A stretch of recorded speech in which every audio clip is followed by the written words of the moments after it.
Hello everyone, this is Carlos with the LPR Trading Group. Hope you guys are all having a great day.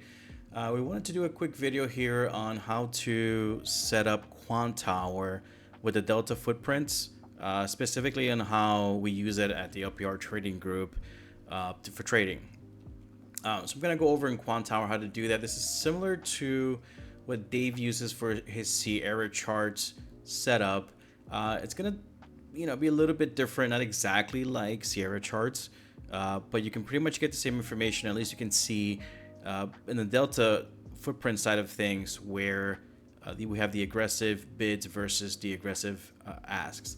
So we have here a Quantower setup. We're gonna go and start a new chart right from scratch. I'm gonna do it from how to set up even the colors.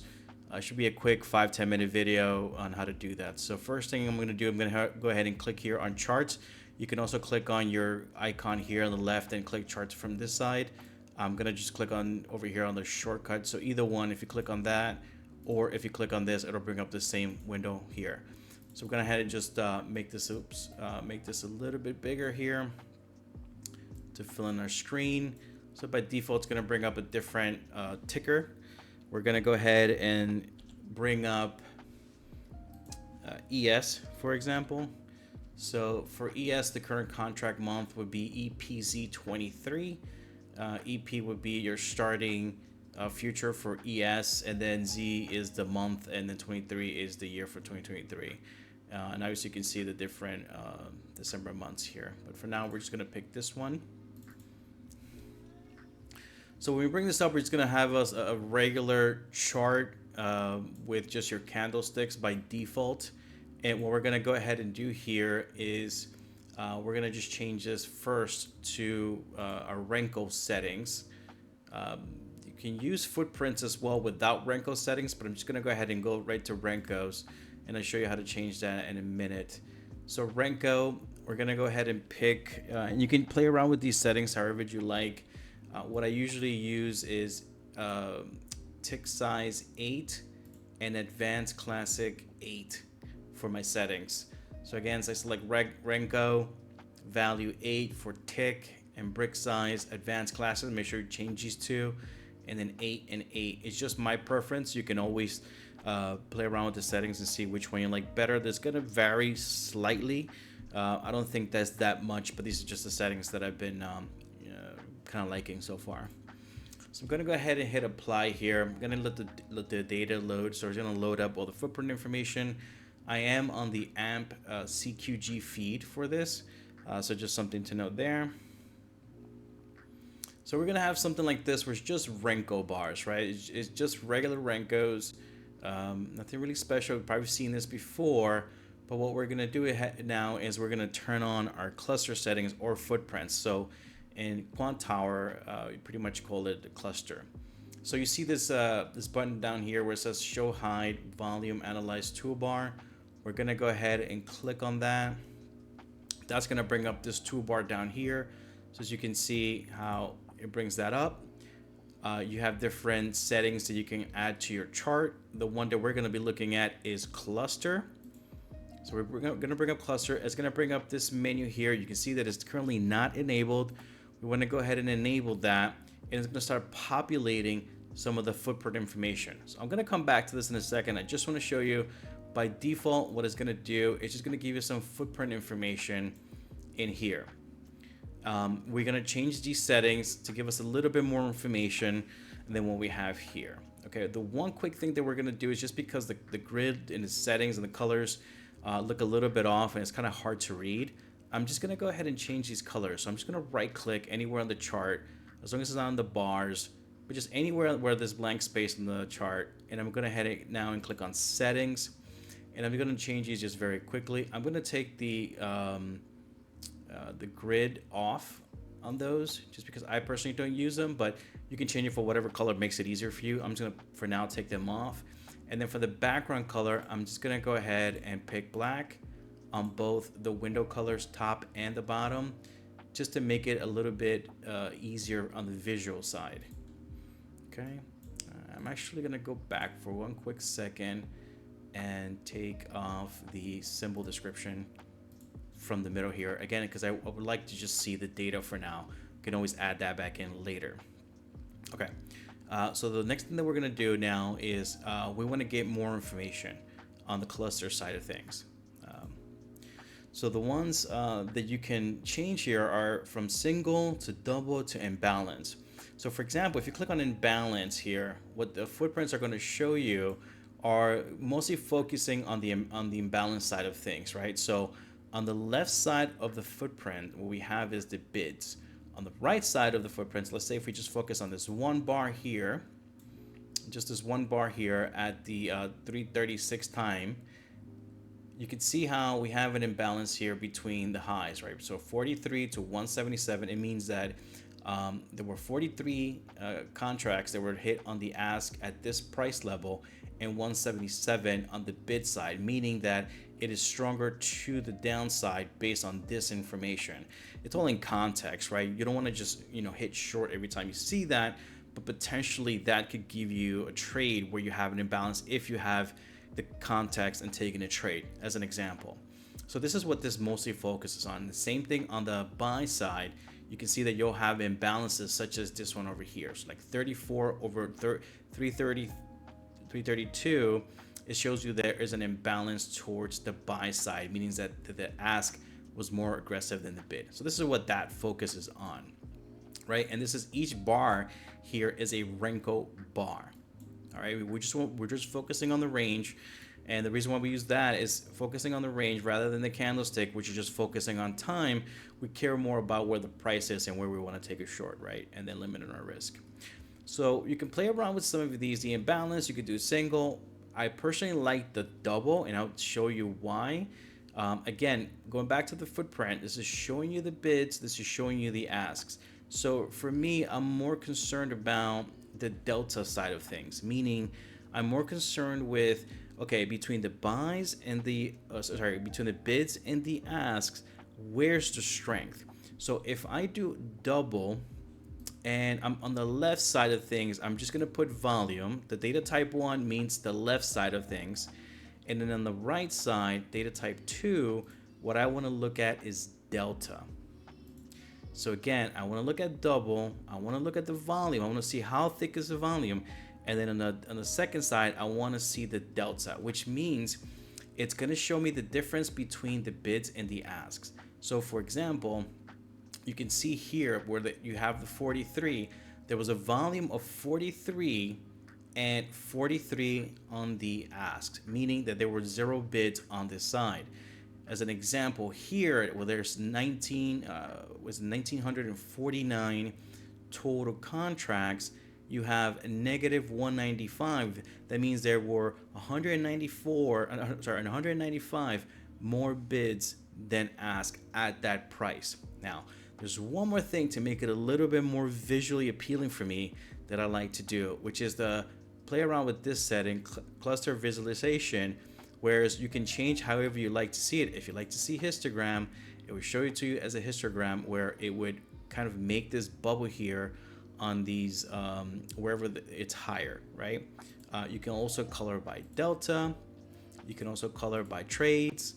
Personally, the histogram, you could do a volume as well, but me personally, I like to look at histogram.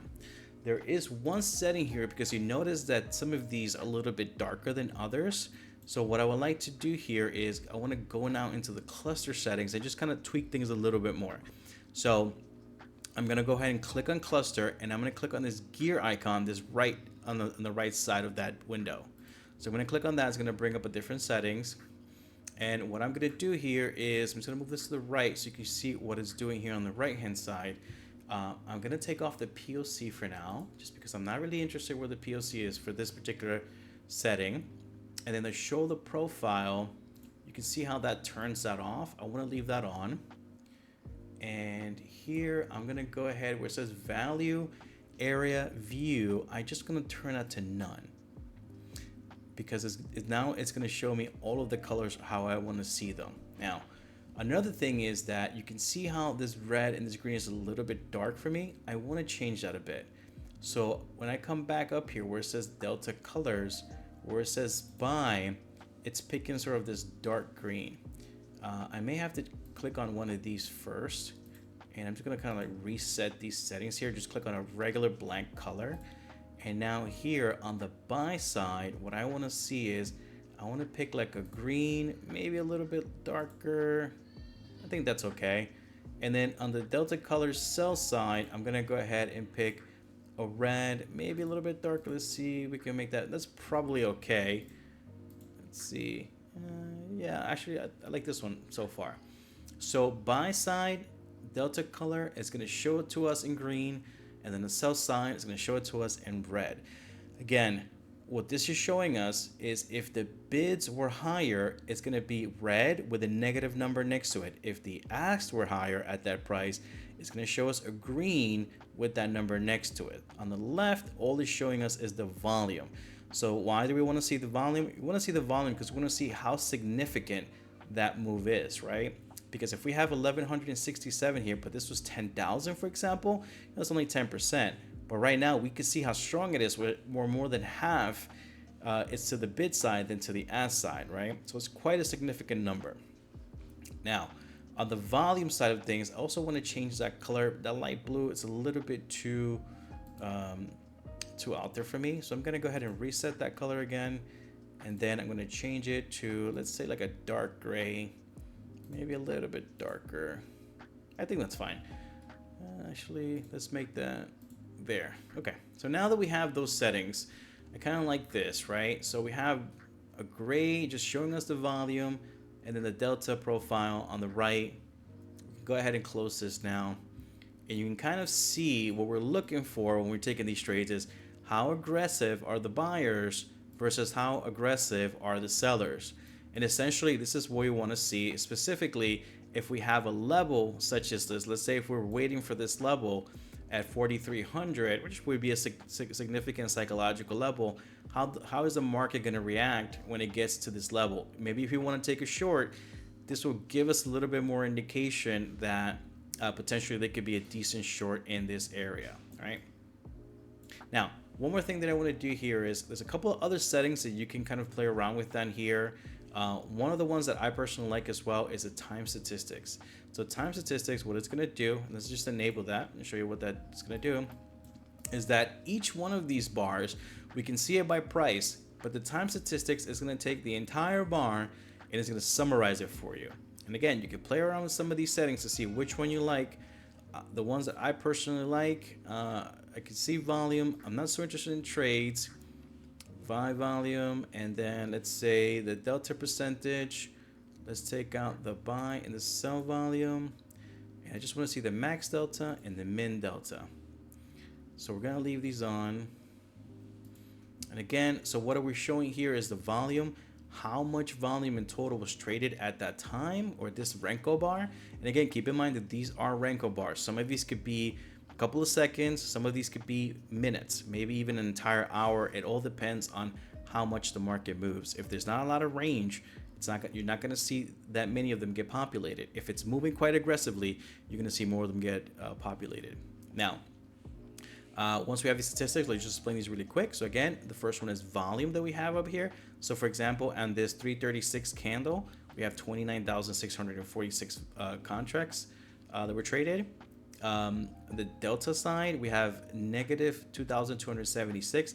That means that between the bids and the ask, we have more on the bid than we do on the ask. Okay. Now the delta percentage is the percentage of change between the previous candle to this one. I'm sorry, not the previous candle, but the delta percentage change between the two, between the bid and the ask. Then we have the max delta. That means how high did this bar go as far as ask versus delta, meaning that during this candle, we only went up as the candle was building up to 72 more ask than bids. The candle on the negative side, it went up to negative 2,330 of difference to the delta side, to the bid side. Okay. So as the candle is populating, the higher it goes is going to show you the higher the delta went, and the lower it goes is going to show you how low the delta is. That's the min, and then the previous one is the ask. Okay, so it's important to know, well, if it goes up as high as 3,000 positive, let's say, with the ask, and then it ends up being negative 2,000, that means that the sellers were really aggressive at that time. So it's important to kind of see the min and the max and use that for context as well. Okay, so that's the time statistics. Another one that you can add to, which I do use but not as much as these, is the right profile. So what this is going to do is you can enable it, and on the right hand side it's going to see that it's going to start populating some information. But on the right hand side, what you can do is, rather than looking at the last 30 minutes, let's say you want to look at the last hour, you can do today, yesterday, current week, all sorts of things. And what this does is, and let me just change these colors here. Oops, 1 second. Data source, volume. And you could change it again, the same thing. Like say you want to look at just the delta and the last hour. And here would be the buy color. So let's say we'll make that blue for now. And we're going to go ahead and click here. Now for the sell color for the last hour, we're going to go ahead and make that, let's see, maybe like red. There you go. We're going to go ahead and take this POC off just for now, because we're more interested in the delta side. So what this is showing you here for the last hour, based on this price in this time frame, did we have more buyers or sellers, or more bids and more ask, I should really say, at that price. You can see here negative 662. If you take all of these numbers in the last hour, this is the number it's going to give you. Now this is very helpful because it does the math for you very quickly. So when you need to make these quick decisions in trading, this can help you guide you to make that quick decision on these settings. Okay, so just a quick video how to set up Quantower. It's very close to what Dave uses again in Sierra charts. There might be some slight differences, but not enough to really feel too bad about. So again, let me know if you guys like this video. Let me know if this helps. Take care. See you guys later.